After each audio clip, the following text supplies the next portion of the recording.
फुसफुसाते जंगल के बीच जहां पेड़ कहानियां सुनाने वालों की तरह झूमते थे और नदियां मीठे गीत गाती थीं, वहां राफी नाम का एक छोटा और होशियार खरगोश रहता था। वह अपनी चालाकी और तेज दौड़ के लिए पूरे जंगल में मशहूर था।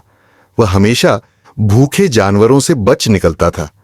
राफी के बिल के पास ही एक घने जंगल में वैक्स नाम की एक लोमड़ी रहती थी। राफी की तरह वैक्स सिर्फ तेज दौड़ने पर भरोसा नहीं करती थी, बल्कि अपनी चालाकी पर भी उसे बहुत गर्व था। वह हमेशा दूसरों को बेवकूफ बनाने की कोशिश करती थी। बहुत दिनों से उसकी नजर राफी पर थी। एक ठंडी सुबह जब सुनहरे पत्ते हवा में उड़ रहे थे, वैक्स ने सोचा कि अब बहुत हो गया। वह कई बार राफी को पकड़ने में नाकाम रही थी, लेकिन इस बार उसके पास एक चाल थी। वह राफी को अपने पास बुलाने के लिए एक तरकीब लगाएगी। वैक्स धीरे धीरे उस मैदान की तरफ गई जहां राफी खेलता था। उसने वहां एक गहरा गड्ढा खोदा और उसे पत्तों और टहनियों से ढक दिया।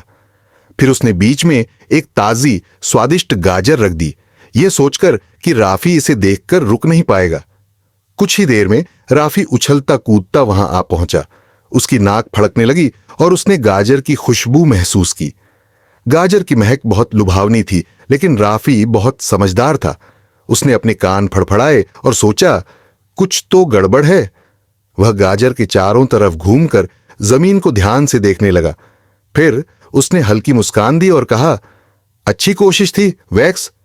छाया में छिपी वैक्स गुस्से से भड़क उठी। राफी ने उसकी चालाकी को पहचान लिया था, लेकिन वैक्स इतनी जल्दी हार मानने वाली नहीं थी। अगले दिन वैक्स ने एक और तरकीब सोची।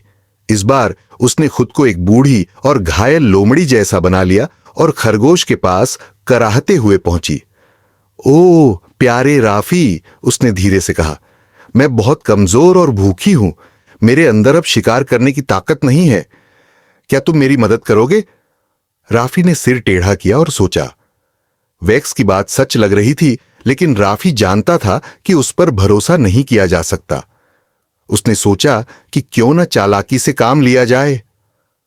अरे हां वैक्स, तुम यहीं रुको, मैं तुम्हारे लिए कुछ स्वादिष्ट लाता हूं, राफी ने कहा और उछलता हुआ चला गया। वैक्स मन ही मन मुस्कुराने लगी। आखिरकार उसने राफी को बेवकूफ बना ही लिया। लेकिन राफी खाना लाने नहीं गया था, वह मधुमक्खियां इकट्ठा कर रहा था। उसने नदी के पास एक मधुमक्खी का छत्ता उठाया और वैक्स के पास वापस आया। लो वैक्स, तुम्हारे लिए एक मीठा तोहफा, राफी ने कहा और छत्ता सीधे लोमड़ी के सिर पर गिरा दिया। गुस्से में भरी मधुमक्खियां बाहर निकलीं और वैक्स को सिर से पूंछ तक डंक मारने लगीं। वैक्स दर्द से चीखती हुई भागी और मधुमक्खियों से बचने के लिए सीधा नदी में कूद गई। उस दिन के बाद वैक्स ने फिर कभी राफी को बेवकूफ बनाने की कोशिश नहीं की और राफी खुशी से जंगल में रहने लगा, हमेशा खतरे से एक छलांग आगे रहते हुए।